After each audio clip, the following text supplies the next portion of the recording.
today's perspective on relationships, I want to address the difference, because some people had been asking about ego-based relationships versus spirit-based relationships. So let's go in that direction. First of all, our ego-based relationships, it's going to sound confusing for a second, but ego-based relationships can take the form of either people we like or don't like. They can still be ego-based. Why? Because sometimes we like people that stroke our ego. So the idea is not to get the versus hateful or hurtful or, people we don't like versus people we like. That's what humans do, and it obviously isn't working. So you're not out of ego when you say there's people I don't like, which is ego, and people I like, which is non-ego. No. The people you like and don't like are all ego-based relationships. Period. Okay? Now, if that sounds pessimistic, that's because it is. People don't want to hear this, but this is how it is. Relationships are generally ego-based. Why? Because an ego met another ego. The relationship, it's a person with a body, which you do not really have, and a personality, which you do not really have. So you have an illusion, times an illusion, and so on, meeting other people's illusions and trying to make it work out. So when my negative, the dislikes of people and what they rub the wrong way, my life, my personality, and then I don't like them. I take them from what I liked over to the group I don't like. But nothing really happened because they're both still illusions. When you have a relationship with somebody that you think you like, you actually have an illusion of them. They like me, and they'll always like me. And they will not, because they're not out of their ego yet. So ego-based relationships are doomed. There's another called spirit-based relationships, but there's not just ego versus spirit, there's in between the two. Those are the ones, in between are the ones we need to be focusing on and looking for at this time in our lives. Ultimate spirit-based relationships, when all is one, we'll get to that. Right now, I just need to get my relationships, because there's 3 levels of relationship. The really mundane human ones, but it's not just the I don't likes, and then the next is the likes. No, the first level is the likes and the don't likes. I need to get out of false liking, false love. See, not just out of not liking people, I need to get out of falsely liking people and falsely loving people. That's the human level. The third level is the divine level. There's a second level that we're supposed to reach, where what I thought I liked about you, loved about you, gets beat to heck. It just gets tested, tempted, burned, and so on. Because if any of it's real, it'll show up in the second level. Now, I can wait around and see what shows up, or I can contribute to creating a healthier relationship.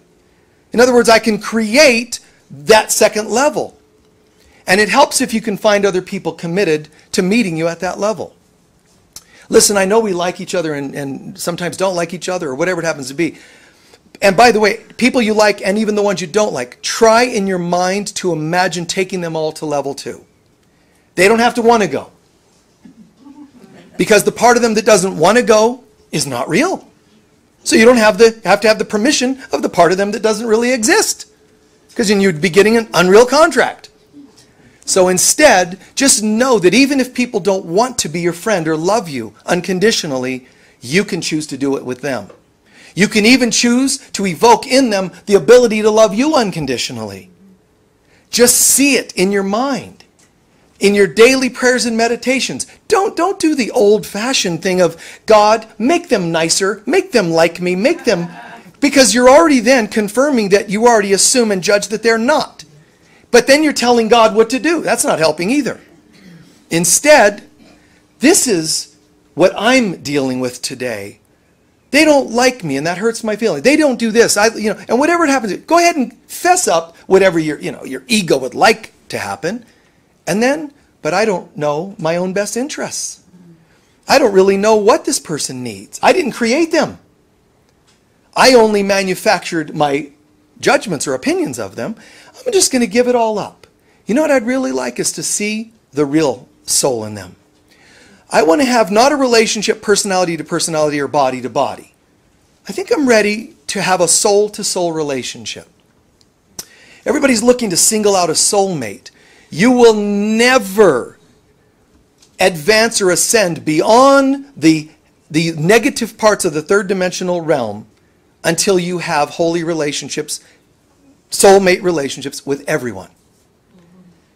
Because if there's any relationship that's not yet a soul buddy, a soulmate, total unconditional love for everyone, if we're not at that place, then you're going to be here working it out with the ones you didn't get it yet. It's the only reason we're here anyway. Everybody thinks they're here to like buy cars or houses or retire or, look, I got a gold watch. That's it? As soon as you die, it's gone. I mean, so what's the point? We're only here to become holy like we really are. And the thing is, we're running into all the people that remind us of our lack of holiness. And we think they're an inconvenience. And they are. They're a bummer. It's a drag to meet non-nice people. But you know what's really a drag? Is that they're reflecting our stuff. That's even more inconvenient. I thought I already didn't like you enough. Now I really don't like you because you're making me look at things in me. It's not always literal that people reflect in us, but it sometimes is and sometimes it's symbolic. Just because you deal with somebody who looks impatient, let's say, doesn't mean you're literally impatient, but they're certainly bringing up issues for you of some kind. You don't even have to pinpoint exactly what those issues are. Our job is simply to notice that it's happening, surrender it to God, and ask to have a new version come to us. Everybody wants to ascend. You know, the Christians will call it rapture, the New Agers will call it ascend, but you're not going anywhere while still bound by stuff with other people.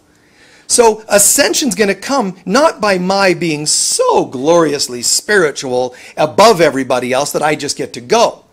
My ascension's going to come proportionate to my ability to love people. I mean, it's proportionate. I love some, then you're only partly ascended, like your foot is, but the rest of you is still stuck, That's an awkward yoga position to stay in for the next 30 years.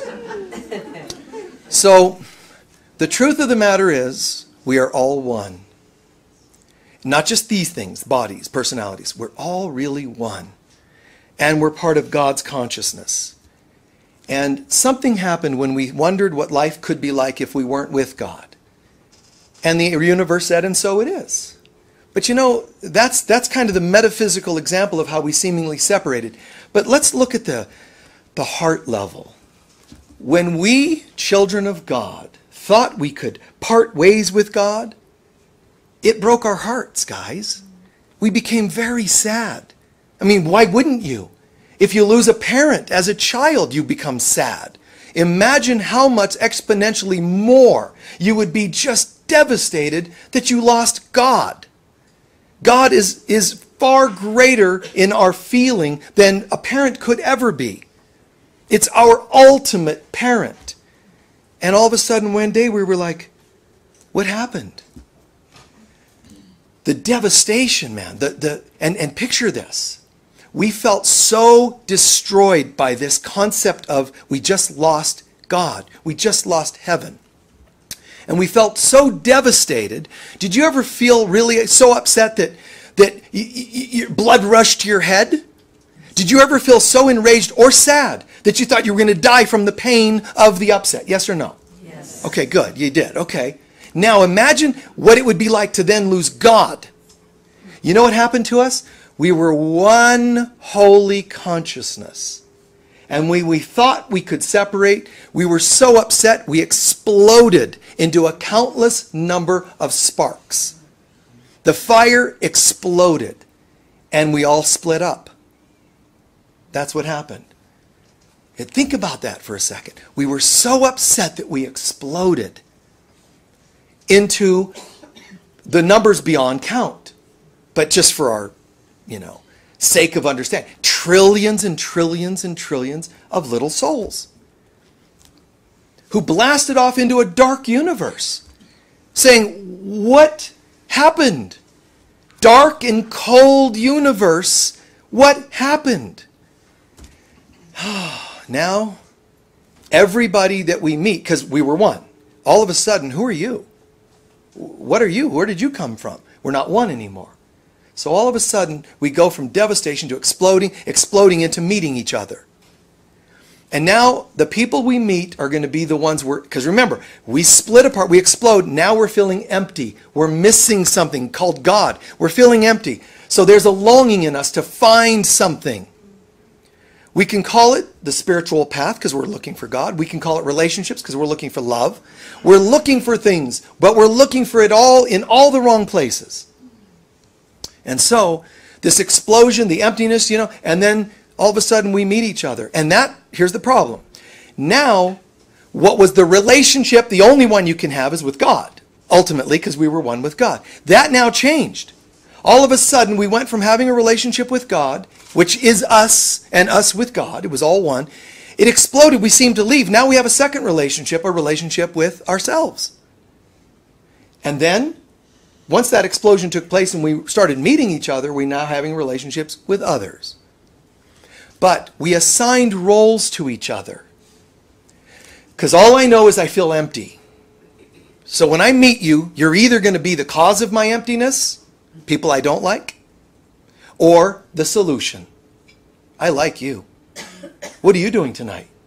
What sign are you? Or whatever pickup lines are out there today.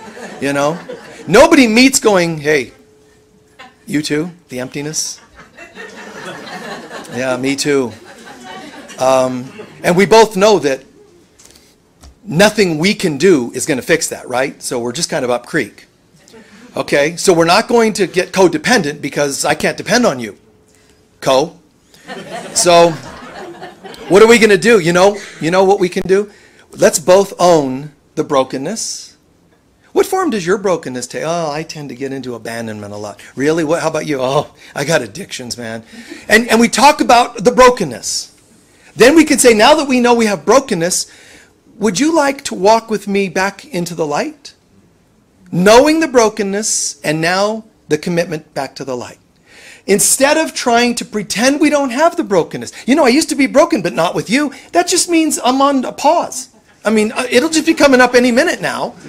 I'm on manopause, yeah.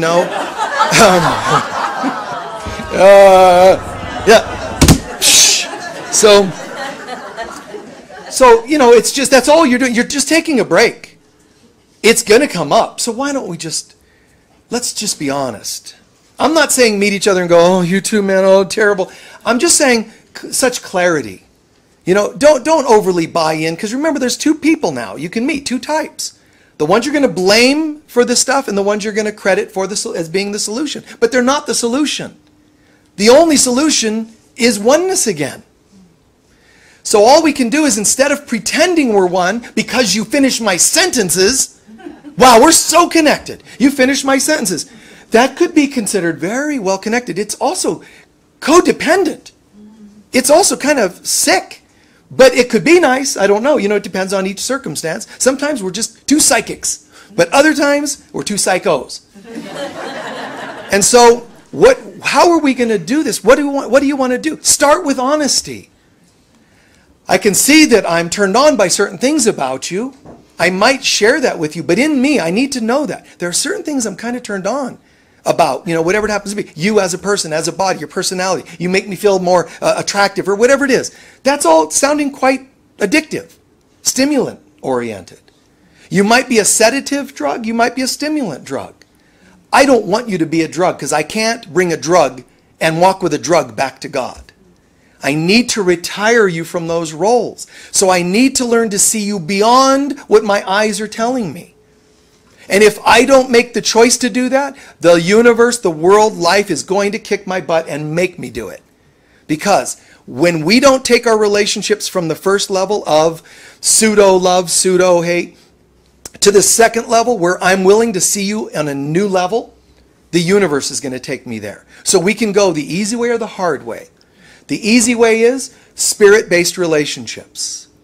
It means more honesty, more trust. Let's talk, man. Let's connect.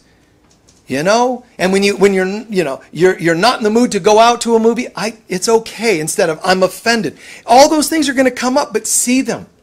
Deal with your rejections. It's not so much the person that is causing them as much as they're rubbing up against wounds that are already there. And if you don't want them to do that, don't relate to anybody. Go and live in a cave. But you're still going to rub up against your own wounds. You're just going to start cussing at yourself. Because it's going to come up. It's going to happen. You can't escape yourself. And I always, use this Yogananda quote. People don't so much get in pain because of what people do to them as much as they go into pain and wince when people rub up against wounds that are already there.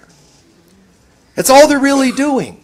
It doesn't seem like it. No, because I'm holy and perfect. You're the one who's inconveniencing me and making my day go badly. But they're really not. It's true that nobody has any power over us. We just pretend so that we can act disempowered. We have a reason to be disempowered. As the saying goes, we're more afraid of our light than our darkness. Which seems insane. We go, oh no, I'm not afraid of my light. Okay, well, I'm not going to try to talk you into or convert you. But it's true. We are more afraid of our light than our darkness. And one of the problems is, if I truly am light, how do I feel about having lost that light? I don't feel very good. You see what happens? I'm more afraid of my light than my dark. Because if I really ever have been a good person, and today I'm not, today I don't feel empowered, today I don't feel prosperous, today I don't feel healthy, and I'm responsible, that feels worse than blaming other people. I'm going to blame everybody else, because all the people I meet, everybody that all of us meet, they're either people we're going to blame for not being in the light, or people that we're going to assume and credit that they're the ones who can get us there. But they can't, so they're going to end up in the other group eventually. A Course in Miracles explains to us that no love ever stops. No love, actually, I fell out of love. Then you never were in love. I can't imagine any person that I've ever known, male or female, of any color, style, whatever it happens to be, religion, I can't imagine any of them coming to me, wanting to befriend me, and me saying no because of something you've done. If we're willing to move forward, I'm good with it. That's one of the ways you can test yourself as to whether you're with it or not. I know some people seem unforgivable, and I know some have really hurt you. This too shall pass. It's not a problem. I totally hold in the light an affirmation that that pain will cease. I'm not at all happy that they did it to you, whatever they've done. I'm not at all supportive of them doing it. I do know very clearly it was not the God in them that could do that. Therefore, it was their ego. Okay? It's their ego. Fine. So be it. It was their ego. However, what are we going to do about it now? You can stay in pain. It's going to heal eventually. Why do you think you keep reincarnating? You're back to do what you didn't heal what you didn't heal. So what this means is you get to decide when. That's all. So I know you're going to heal. I know that they're going to stop hurting people. That's my vision and affirmation. Not hope. I know it. The only thing is we get to decide when. So when you have your healing and bring your relationships into healing and holiness is up to you. You can do it today. You can say, no. I refuse. You have the right. You have the right. And none of us should judge you or wrong you for that. And if we do, it's because something you're doing about stalling your healing is bringing up something for us. Now we have to go and heal something. And if we don't, we're going to come back and do that. It's all about healing. Everything in life there are really tests and healing and so forth. So when you deal with life and you run into like a memory of something, you had a dream. There's definitely one person I never want to have a dream about because it feels out of control. I don't want to have a dream about them. At least when I think about them, I can say no and think of something else. But if it shows up in my dream, I was out of control. It snuck in there and I couldn't stop it. Now I feel angry or ashamed or whatever it was. Me having a dream with you, I don't want to have anything to do with you. Okay, clearly that's somebody we have to heal with. It's happening for a reason. So when people arbitrarily, seemingly arbitrarily, pop into our minds, this is the mother. This is the divine mother saying, hi, sweetheart. How was school? What she really means is, hi, sweetheart, how was your lesson at school today? It was fine. What she really means is, hi, honey, how'd you do with that person I popped into your head today? You know, and I ran from the classroom screaming. I didn't want to take the test. F. So back you go. Or I got it. It took me a minute, so I got a B minus, but I got it. I got it. I caught on that, wow, wait, why am I thinking of that person? It might be for the purpose of healing. Okay. And you pass your test. And all you do is acknowledge, wow, they're there. No accident or coincidence. I recognize they've popped up. I accept that this is for deeper healing. I give this to God and I welcome in that healing. I mean, 60 seconds would be enough to do those few words, and just that way it switches it. It switches it. And all of a sudden you realize, wow, you're going to probably notice a shift called peace if you allow it. If you want to stay angry, you haven't really surrendered to the healing, then that's okay. When would you like that? You know, this infinitely patient teacher. You know, I didn't have one of those in high school or middle school who said, when would you like to take the test? It's totally up to you. You know, the Holy Spirit says, sweetheart, do you know how much I love you? I could wait 20 more lifetimes.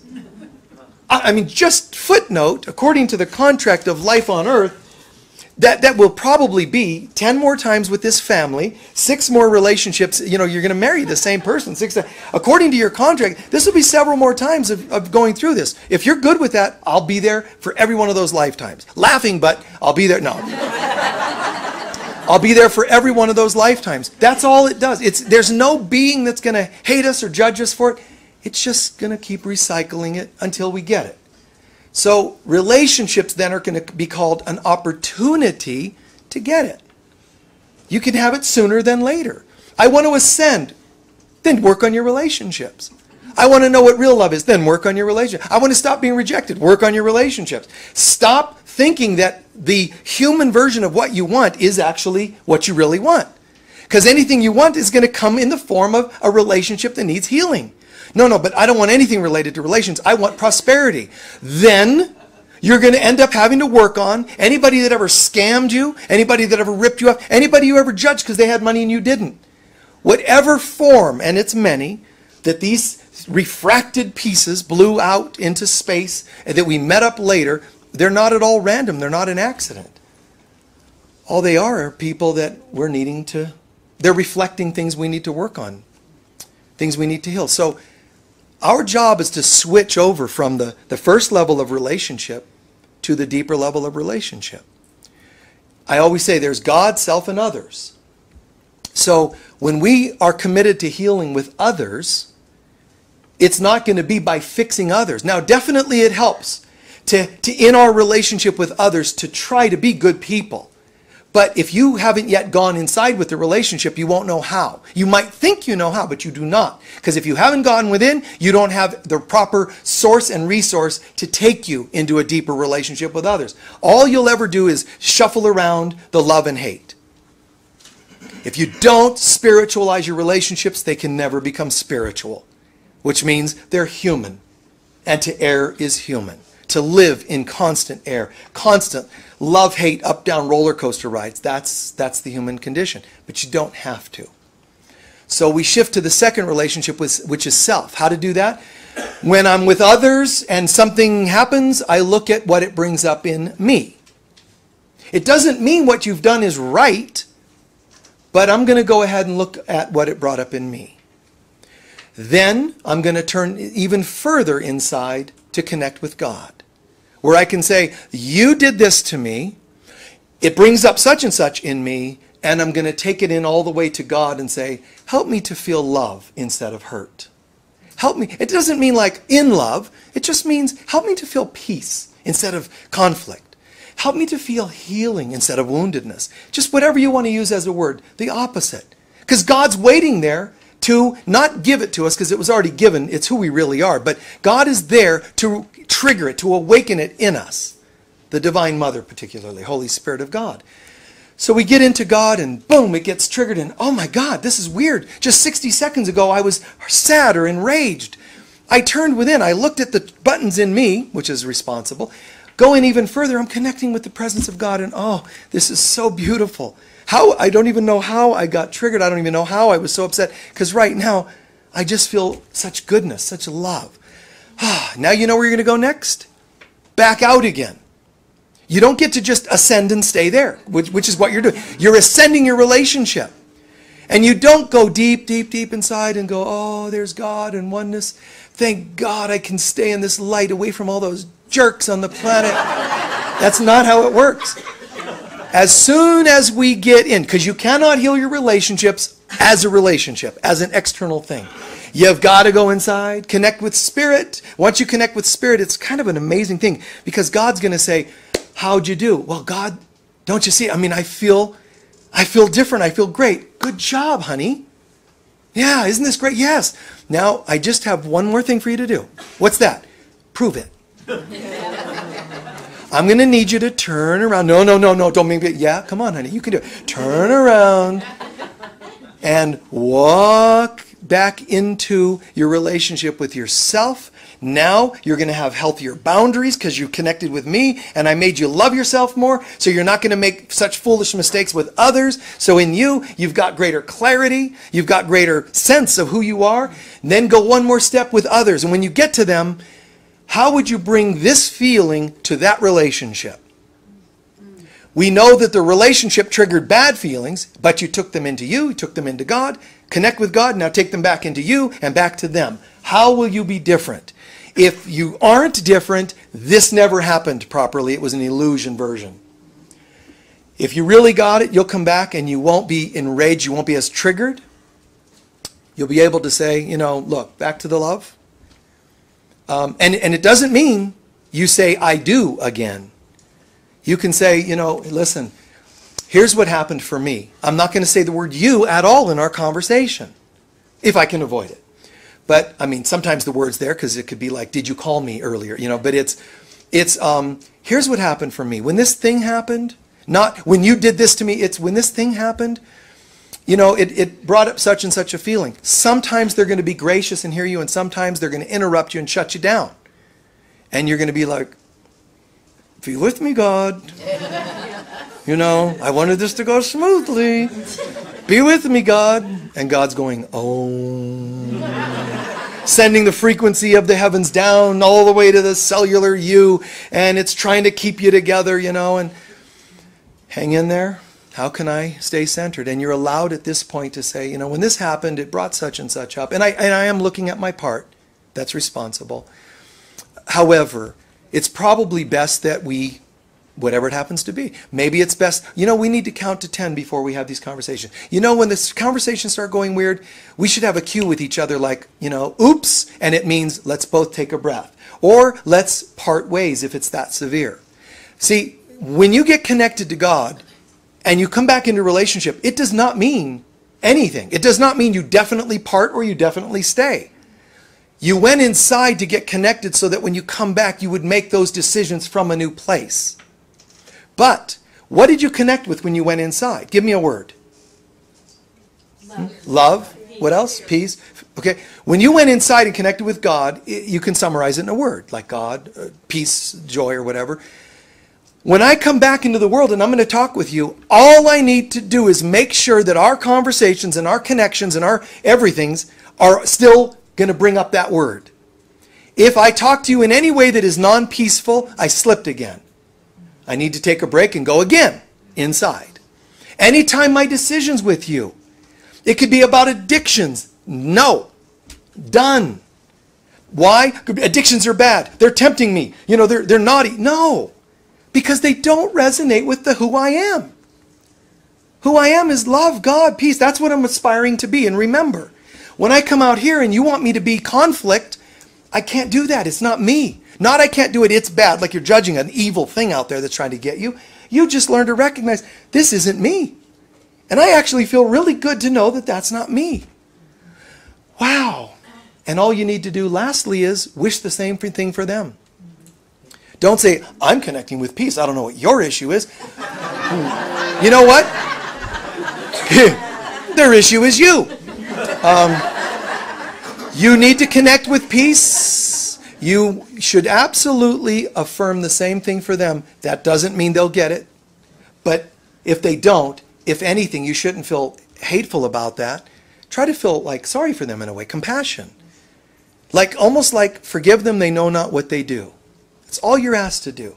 Just connect at a deeper level and wish them well. Unfortunately, in this world, People, the way they deal with relationships after traumatic things like this, instead of going inside and turning it around, they tend to just kind of give in to despair, like there's just no hope. I guess I'm not going to find a good, healthy relationship. Does that sound like a healthy place to be? Would you wish that upon anybody you like? No.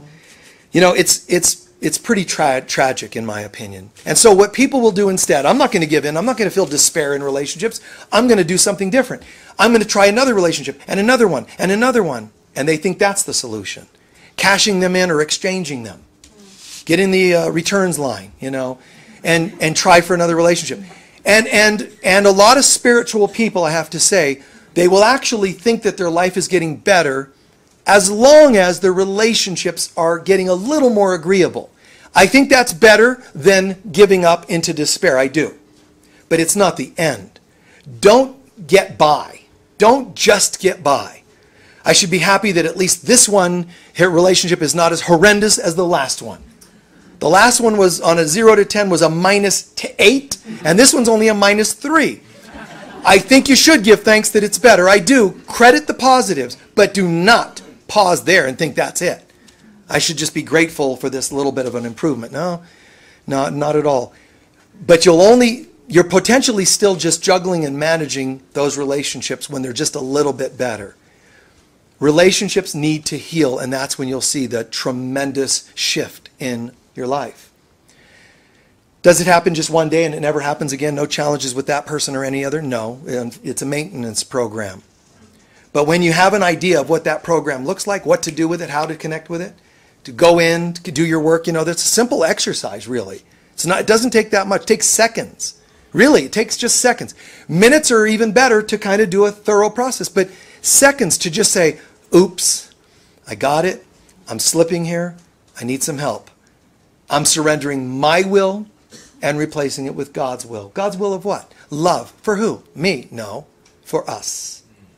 And peace for us. And happiness for us. And if you can't say those words and imagine the other person feeling those feelings, you're hurt and angry. You're not bad. You're just hurt and you're angry. And the healing will not come. Certainly not as dramatically as it could. Because technically I would like to heal, but I'm not going to because I'm not in the mood. I'm still hurt and angry. And there's no good person that should ever say to you, you're wrong for feeling hurt and angry. Just, I'm so sorry. You know, imagine just hugging that person, a friend of yours that doesn't want to do it. Never will I. Okay, you don't have to literally hug them, but in here, I'm so sorry. That's all. But we have free will. And you'll notice that when you do make that choice, it's the weirdest thing. Kind of a peace and love, and you imagine it for them, I swear you start to feel different. It's almost impossible to not feel different when you imagine, first of all, yourself one with another person, two, feeling the effects of being one with another person. That's what a miracle is defined as. So all of a sudden, we're connecting at a deeper level. All of a sudden, as A Course in Miracles puts it, I have no interests apart of you. Meaning, I can't see myself happy and not wish it for you. You are me. So everything that originally, seemingly exploded into that, you know, hundreds of billions and even trillions and even more of souls, they're all me. That's all. They're all just reflections of me. I will meet the ones that are most apropos, the ones that are most relevant to my lessons. That's all. That's all that's going to happen, really. I'm just going to meet those, and there we go. I'll acknowledge it. I'll do what I can with it. But even people you like, surrender those as well. Don't forget that. Don't say, I only have to surrender a couple that I don't like because everyone else I like. Be careful. Remember, you don't like anyone. It's pseudo like and love. It's fake. It's going to end up in the fire, and you're not going to be happy about it. So don't just surrender people you don't like. Surrender also. You know, God, here's an interesting one. This person, I'm thinking, my kitty cat, my puppy, my partner, you know, my child. You'll think of someone you really do love. Don't stop there. Surrender them as well and let them be sanctified into a holy relationship. You know, God, I don't know why I have to surrender this one because, you know, it's my dog. It's a beautiful dog. I love my dog. And it's never talked back. And it's never been that annoying. And for some reason, when it messes, I don't mind cleaning it up. It's a funny thing. That's really, kind of a codependent relationship. But you can say, funny thing, this person or whatever, I like them. I don't need to surrender them. God's saying, please do anyway. Because you'll more likely prevent it from switching over to the groups you don't like when the love, fades or gets challenged. But also, you're saying, even if I do love them, even if I do, if I surrender them to God, the love is going to multiply. I don't want to be the one, I must not be the one to determine who's likable and who's not. I need to shift into God's consciousness, surrender to God's consciousness and say, I am giving you every opinion of mine, likables and unlikables. I'm giving them all up. Republicans and Democrats, I'm giving them all up. And I want you to show me how you see them. That's all we're supposed to be doing. If we select some to not surrender, that's a portion of the children of God that do not come together. Just because you think you can make them come together because you like them, they're already included in the oneness, they are not until they're surrendered. So this is the tricky part. You can think you're spiritualizing your relationships just by working on them, and it helps.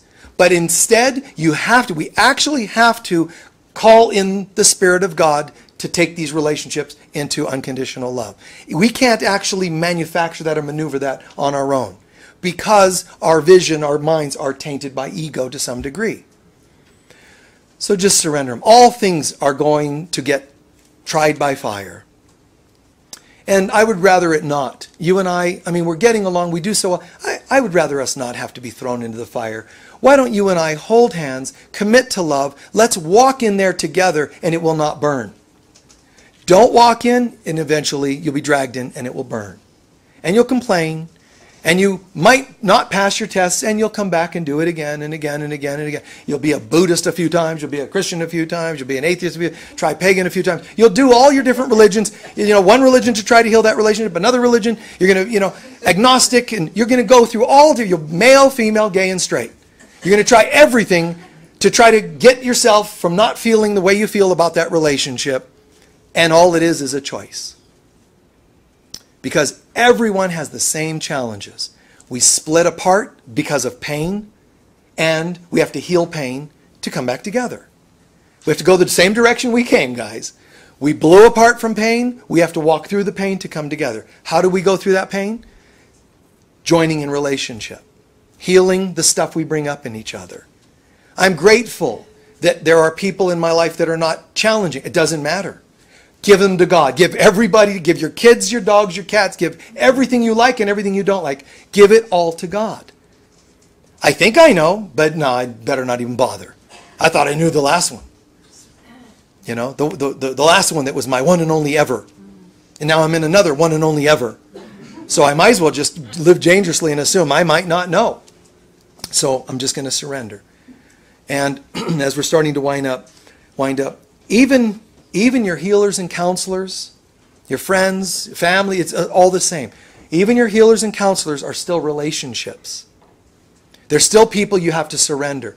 Don't hope that your healers will be perfect. They're just healers. They're still people who happen to be healers.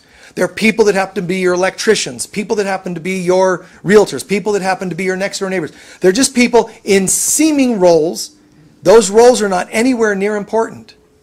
What's important is what they reflect to you. That's all that's going to matter. I'm grateful that you reflect good things, and still I'm going to surrender our relationship to God. We have chaplains here at Unity of Sedona. We get along, we connect. Still, in our prayers occasionally, it'll just come to me to surrender all of our relations as chaplains to God and ask for a higher level. Don't just surrender your challenged ones, because then you're implying that you know what's best, that you know which ones are okay. Well, if that were true, none of the ones that turned bad would have turned bad because you'd have been right. I will say, though, do your best with your relationships, because when you go inside to God and you come back forward to meet people and greet people and be with people, it still does help. Be honest in your relationships. Have trust in your relationships. Just, clarity, communication, whatever you can do, whatever you can. Try not to bring stuff into a relationship to beat it up. Be as clear and open as you can be. And even with that, there's going to still be triggers. There's still going to be weirdnesses that happen because we're on earth. Personally, I do my best. I like to do my best. I like to, if I'm committed in a relationship, I'll say I'm committed. If I'm not going to say it. If I'm this, I'm going to say that. If I'm not, if I'm angry, if I'm sad, whatever, be clear and be honest. But try not to have any hidden places if possible. Now, I'm not talking about, there's appropriateness. If I'm seeing a certain person, I may not announce it to the world. If I'm arguing with a partner and we have children, I don't need to go tell the children what we're arguing about. There's certain appropriateness, of course.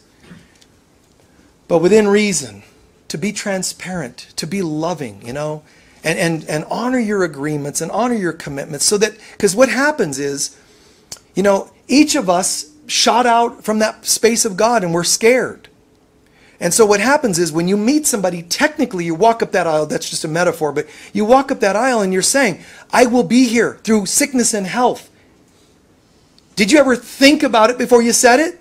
Because if you said it and you meant it, why do you not talk to them anymore now that you're split up? I don't know of anybody I would turn down.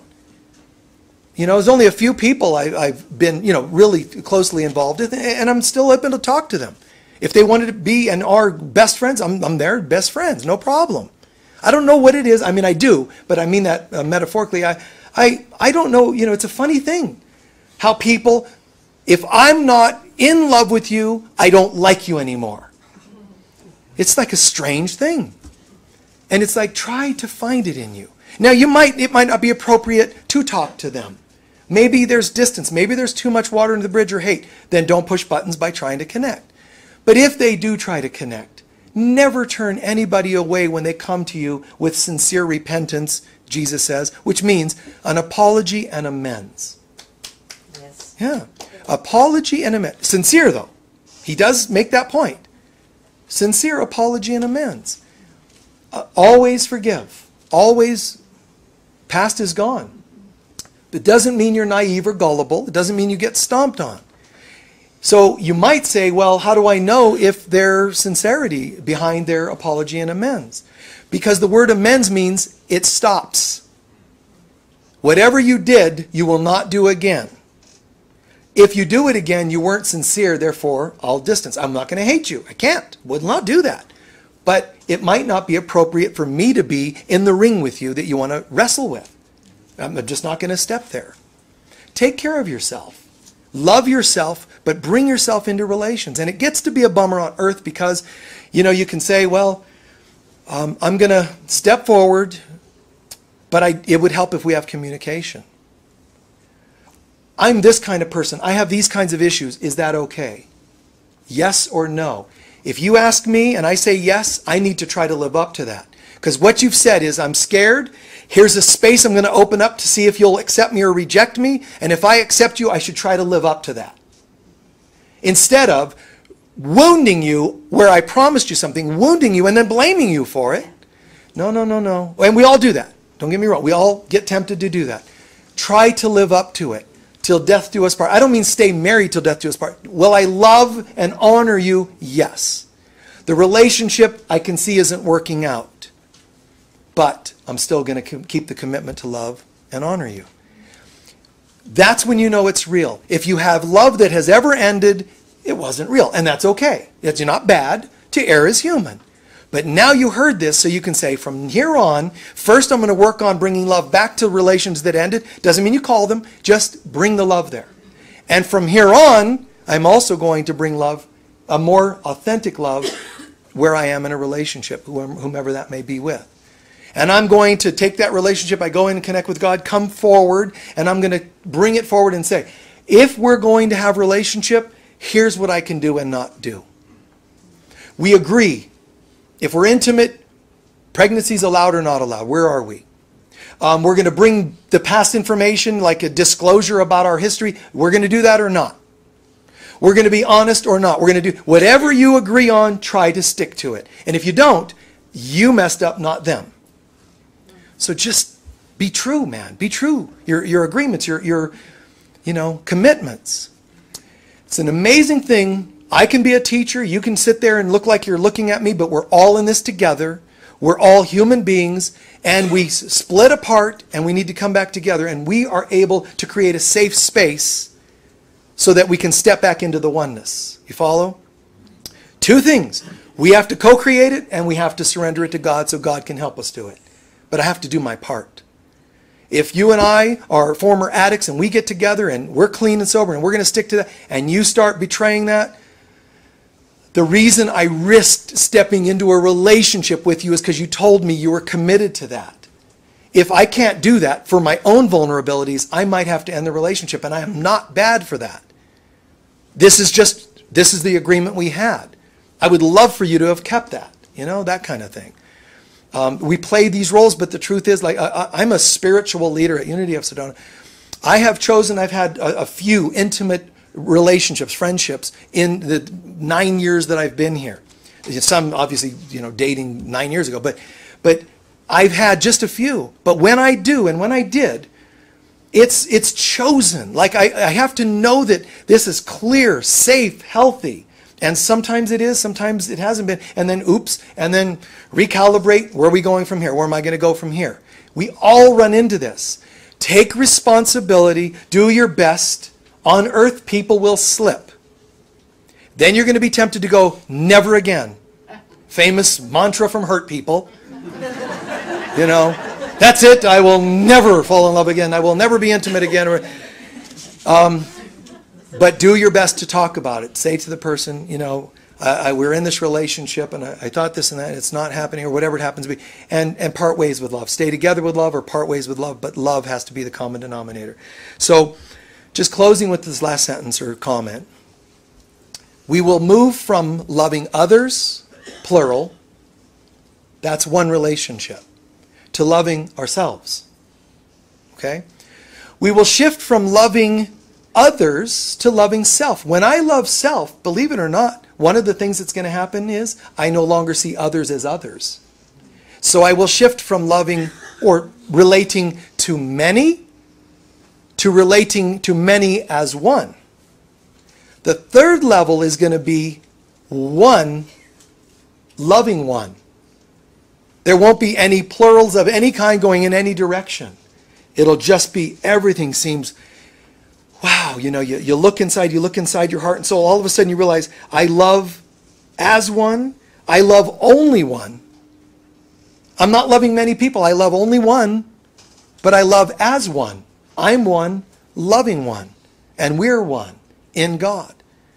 That's the destiny for everybody. It's inevitable. You're going to be tempted to think, okay, but now if I love everyone, am I now a celibate? And am I now live alone and so forth? All of us in tiny houses,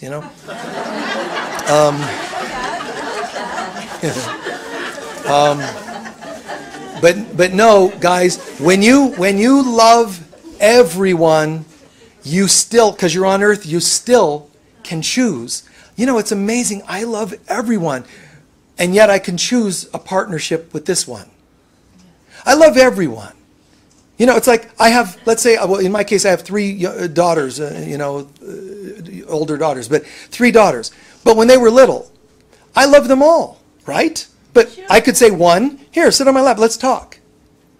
Do I love them more? Of course not. That's human trips.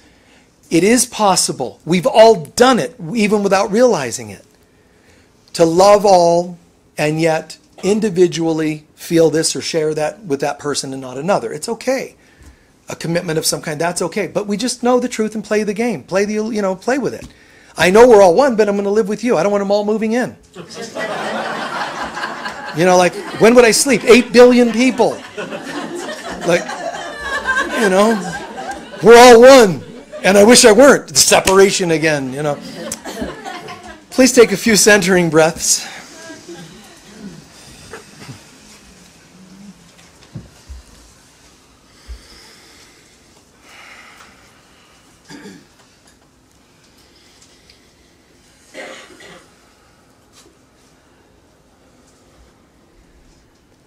Relaxing the body, relaxing the mind.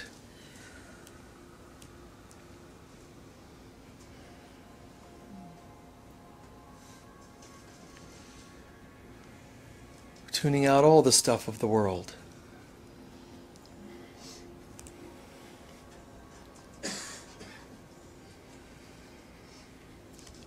Making sure we are only using enough muscles to sit up or whatever position we happen to be in, but the muscles otherwise are relaxed. The back, also our mental muscles, defensiveness, fear. We've all had hurts. We've all felt wounded or betrayed. Whether it really happened or didn't, we're still committing, I want to love you, everyone, at a new level. Human desires are often tainted with ego. The only righteous human desire, really, is the desire to reconnect with each other. The desire for love, to give love, share love.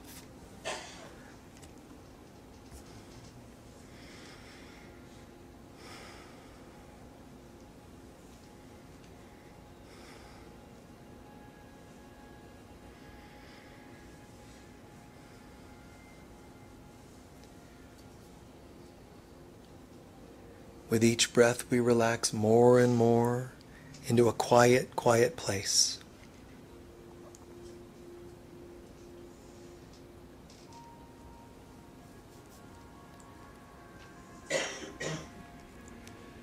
Take a moment and we're going to ask that the Holy Spirit, our Divine Mother, help us and guide us in this meditation.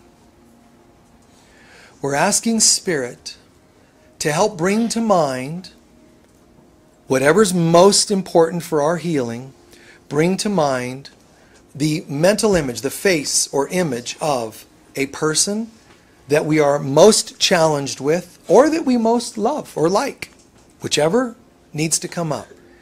Let Spirit bring up an image for us, and if you are pretty good holding attention of two things, you can bring one of each. Let them come to mind.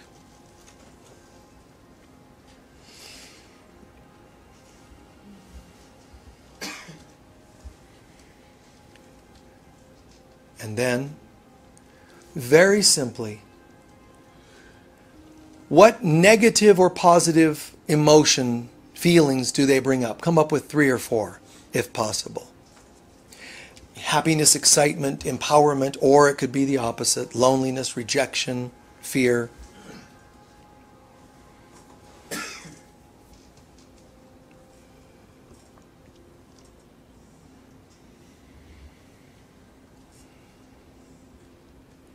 And then just briefly look back into your life and see if there's been ever anybody else that brought up similar emotions or feelings. Anyone you've ever known, related, distant person, an acquaintance, a partner, anyone in your life ever who brought up similar emotions. Not exact emotions, but just that theme. Rejection, not, don't get into details, but the feelings of rejection and abandonment and so forth. Those general feelings, anybody ever bring that up before? Parent, a friend, a school friend? You likely will see, and it may not even be a person, but circumstances in your past that brought up those kinds of emotions. The loss of a loved one, person or events.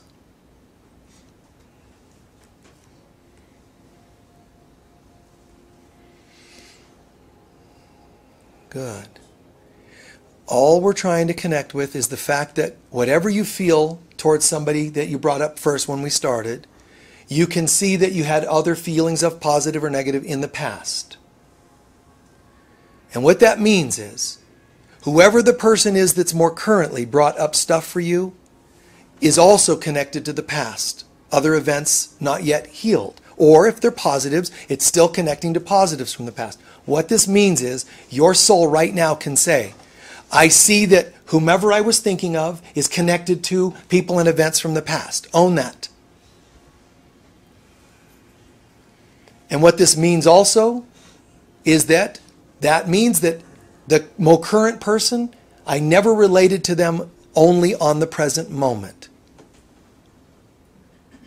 I was connected to this person, and this person's related to the past, which means this person is part of my past. I'm never relating to them currently in the present moment. I am not seeing them as God sees them in the current pure moment. My relationship with you, therefore, whoever the person is, has been tainted by the past. That means I never truly related to you at all because we were living memories. I apologize for that. I was triggered, for good or ill, I was still triggered by the past, never giving you and I a chance to experience the now holiness of God. I apologize for my part in that. I'm choosing to surrender this relationship to you, Father, Mother, God. I thought I knew what was up and down and left and right. I do not know anything. This is all related to the past. The past is not happening. I give this all to you. If it's not happening, if it's not present, it's false. How was it ever going to turn into either a negative into positive, or even people I thought I liked into the holiest they could be? I'm now surrendering all of it, and I ask to have and feel and experience a holy relationship with this person. And if you're triggered by them and say, I can't because I'm triggered, you're still triggered by the past. It's nothing that is now. It's nothing that's truly you. It's a memory of you having a memory of an experience. And you should be happy to refuse to do that.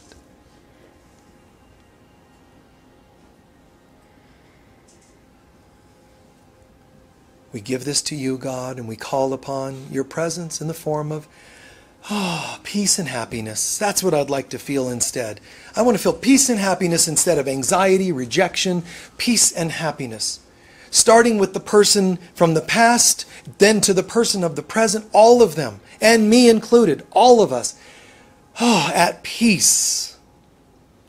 This is what we were looking for, and to be at peace. Take just a half a minute to breathe in peace and happiness with each in-breath and on the out-breath, and so it is quietly in your mind. Let's do that about half a dozen times.